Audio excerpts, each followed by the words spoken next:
మీద అత్యాచారం జరిగింది అనే దానికి ఇతను ఏం ఐడెంటిఫై చేసి రిపోర్ట్ రాసిచ్చాడు? రిపోర్టు ఆయన రాయలేదండి. రిపోర్టులో ఆమె మీద అత్యాచారం జరిగినట్టు కానీ గొంతు పిసికినట్టు కానీ బాడీ ఆఫ్ ద రిపోర్టు 4 పేజీలు ఉంటుంది.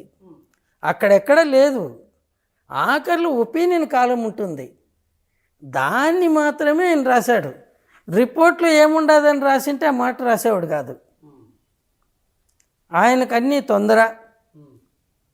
అప్పుడు పోయి శవాన్ని చూసి వచ్చినాడు, అంతే, అంతా పూర్తిగా కూడా లేడు. ఎందుకంటే ఆ లోపలనే అసోసియేట్ ప్రొఫెసర్ ఆయన, నువ్వు ఉండదు సాబ్, నువ్వు కానీ ఇక్కడ ఉంటే ఇది ఒకదానికి ఒకటి అయిపోతుంది అని పంపించేశాడు. ఇంకా ఆయన ఎవరుని ఈయన ఎవరని నేను చెప్పను పేర్లు, ఎందుకంటే చెప్తే అనవసరంగా ఇవి గొడవలు అవుతాయి.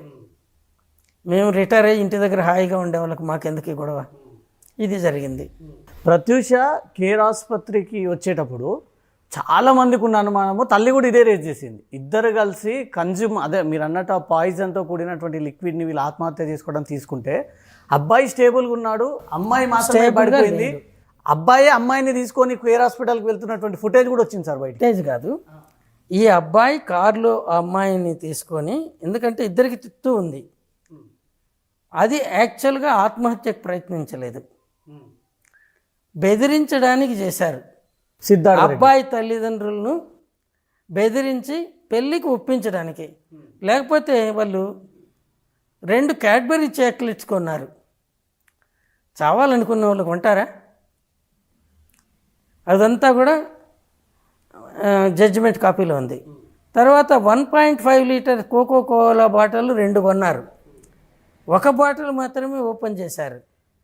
ఇంకొక చోట ఈ పెస్టిసైడ్ షాప్లో పోయి పురుగుల మందు కొనుక్కున్నారు. ఏంటి సార్ ఆ పురుగుల మందు?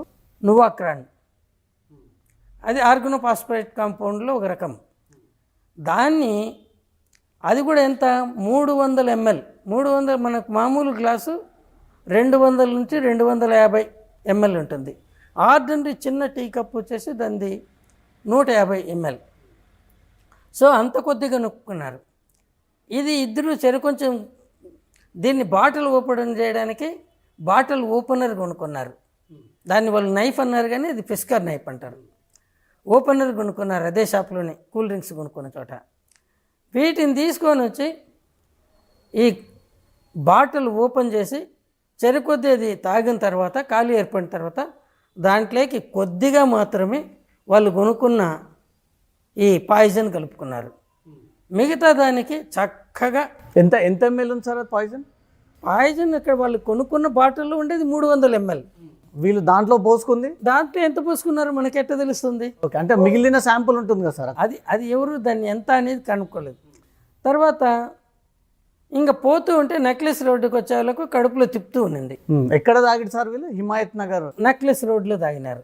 తీసుకొని వచ్చి కలుపుకునింది హిమాయత్ నగర్లోనే, కొనుక్కున్న చోట కలుపుకున్న అంటే బాటిల్స్ కొనుక్కున్న చోట కొనుక్కున్న చోట అప్పుడు మున్సిపాలిటీ చెత్త కుండీలు ఉండేటివి, దాంట్లోకి వేసారు.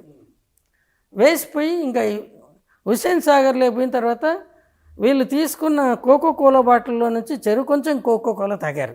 గ్లాస్లో పోసుకున్నారా సార్? డైరెక్ట్ బాటిల్ తోటి ఇద్దరే ఉన్నారు కార్లో, అప్పటి ఇద్దరే ఉన్నారు.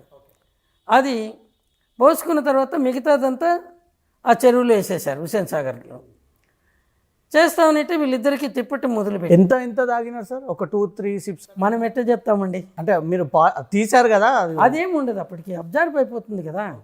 నీళ్లు కానీ ద్రవం కానీ బొట్టలేకపోతా ఉన్న వెంటనే అబ్జర్వ్ అయిపోతాయి. ఈవెన్ ఇక్కడ నోటి నుంచి కూడా అబ్జర్వ్ కావటం మొదలు పెడతాయి రక్తంలోకి. సో అక్కడి నుంచి కూడా ఇంకా అవి ద్రవ పదార్థాలు అక్కడ పోయిన వెంటనే కొంచెము ప్రేవుల్లోకి పోవటం మొదలు పెడతాయి ద్రవ పదార్థాలు. సో ఎంత తాగినారనేది వాళ్ళు 150 ml ఉంది అన్నారు అమ్మాయిలు. ఇంకా ఏది స్టమక్ వాష్ చేసిన తర్వాత వీళ్ళు ఆ స్టమక్ కేర్ హాస్పిటల్కి తెచ్చిన తర్వాత సార్ నెక్లెస్ రోడ్కి వెళ్ళిన తర్వాత కొంత పాయిజన్ తీసుకొని ఆ బాటిల్ని నెక్లెస్ రోడ్ అందులో పడేశారు. కొంత అనే మాట మనం అనకూడదు, ఎందుకంటే అక్కడ ఎవరు చెప్పిన వాళ్ళు లేరు.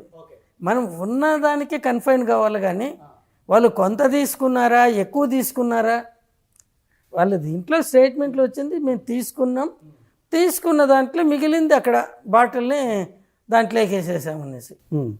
సో దాంట్లో కొంత తీసుకున్నారా ఎక్కువ తీసుకున్నారా అనేది మీరు నేను ఎట్లా చెప్పగలం? కడుపులో తిప్పడం ఊహించే అధికారం మనకు లేదు. Okay sir, okay. మనకు ఫ్యాక్ట్స్ ఏవైతే రికార్డెడ్ ఉన్నాయో వాటికే కన్ఫైన్ కావాలి ఎప్పుడు. కానీ పడేసిన తర్వాత తిప్పడం స్టార్ట్ అయిపోయింది. తిప్పడం ఇమీడియట్గా తిప్పుతుంది. అందులోనే దీంట్లో పొట్ట ఖాళీగా ఉంది.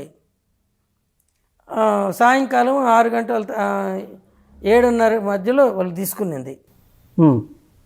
సో మధ్యాహ్నం తీసుకున్న భోజనం కూడా అంతా 3 గంటల లోపల ప్రేవుల్లోకి వెళ్ళిపోతుంది, పొట్ట ఖాళీగా ఉంటుంది. ఇంకెక్కడ ఈవినింగ్ టిఫిన్ కూడా చేసినట్లేదు. సో ఇలా పోయింది. అది తిప్పటంతో వీళ్ళు ఇమీడియట్గా కేర్ హాస్పిటల్కు సిద్ధార్థ కారులో బయలుదేరినారు. పోతూ పోతూ మధ్యలో సిద్ధార్థ ఫ్రెండ్స్కి ఫోన్ చేసినారు. వాళ్ళకి ఫోన్ చేసి ఫోన్లో మీరు బాగా చదవండి, ఈ అతి చేష్టలు చేయకుండా నెగ్లెక్ట్ చేయకండి, బాగా చదివి మంచి మార్కులతో పాస్ కండి, లేకపోతే ఫ్యూచర్ నాశనం అయిపోతుంది అని చెప్తా ఉంటే వాళ్ళకి స్టన్ వేసి అడిగినారు తిరిగి, ఎక్కడికి పోతున్నారు మీరు అనేసి. వీళ్ళు ఎందుకు ఇప్పుడు బై బై చెప్తున్నారు మాకు అనేసి ఆ టైప్లో మాట్లాడినారు. ఏం లేదు, కేర్ హాస్పిటల్కి రండి, అక్కడికి వస్తే తెలుస్తుంది మీకు అనేసి ఇద్దరు మాట్లాడినారు వాళ్ళతో. కేర్ హాస్పిటల్కి పోతా ఉన్నట్టే కారు దిగుతూ ఉన్నప్పుడు ఈ అమ్మాయి వాంతి చేసుకునింది. అప్పుడు హాస్పిటల్ అడ్మినిస్ట్రేటర్ చూసి ఆ అమ్మాయిని లోపలికి తీసుకురావడానికి వీల్ చైర్ పంపించాడు. ఈయన ఆ అమ్మాయితో పాటు ఎంక్వైరీ దగ్గరికి పోయినారు. ఏంటి అని అడిగితే అది 7:45 PM.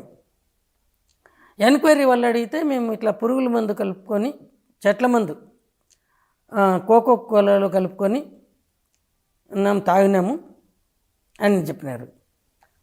అటువంటి కేసులు మేము ఇక్కడ తీసుకోము, మీరు గాంధీకి కానీ ఉస్మానియాకి కానీ పోవాలన్నారు. వీళ్ళు మళ్ళీ బ్రతిమాలితే 8 గంటలకు అడ్మిట్ చేసుకున్నారు. అది చాలా పెద్ద తప్పు కేర్ హాస్పిటల్ మీద, క్షమించరాని తప్పు. ఏంటంటే విషం సేవించిన తర్వాత ప్రతి నిమిషము కూడా డేంజరస్. ఇది బ్లడ్లోకి వెళ్తే అవయవాలకు పోతుంది, మెదడుకు పోతుంది, వాళ్ళని చంపేస్తుంది అని. సరే, ఇప్పుడు వీళ్ళు దిగి నడుచుకుంటా నార్మల్గానే వెళ్ళారు. అమ్మాయి వామిట్ చేసుకుంది కాబట్టి వీల్ చైర్ తెచ్చారు, అంతే, నడవలేక కాదు. ఒక అబ్బాయి నార్మల్గా వెళ్ళారు. ఓకే. తర్వాత ఇద్దరు అక్కడ పోయి తర్వాత 8 గంటలకు సరే అని వాళ్ళు ఒప్పుకొని అడ్మిట్ చేసుకున్నారు. అమ్మాయిని ఇంటెన్సివ్ కేర్లో, అబ్బాయిని ఇంటెన్సివ్ కేర్లో సపరేట్. ఎందుకంటే ఆడవాళ్ళను మగవాళ్ళను కలిపి పక్క పక్కన పెట్టరు కదా, అక్కడ వాళ్ళను ఇక్కడ వీళ్ళను పెట్టారు ఈ అబ్బాయిని. వెంటనే వీళ్ళు చెప్పిన అడ్రస్ స్టేట్మెంట్స్ కూడా అక్కడ డాక్టర్ గారు రాసుకున్నారు కేసెట్లో.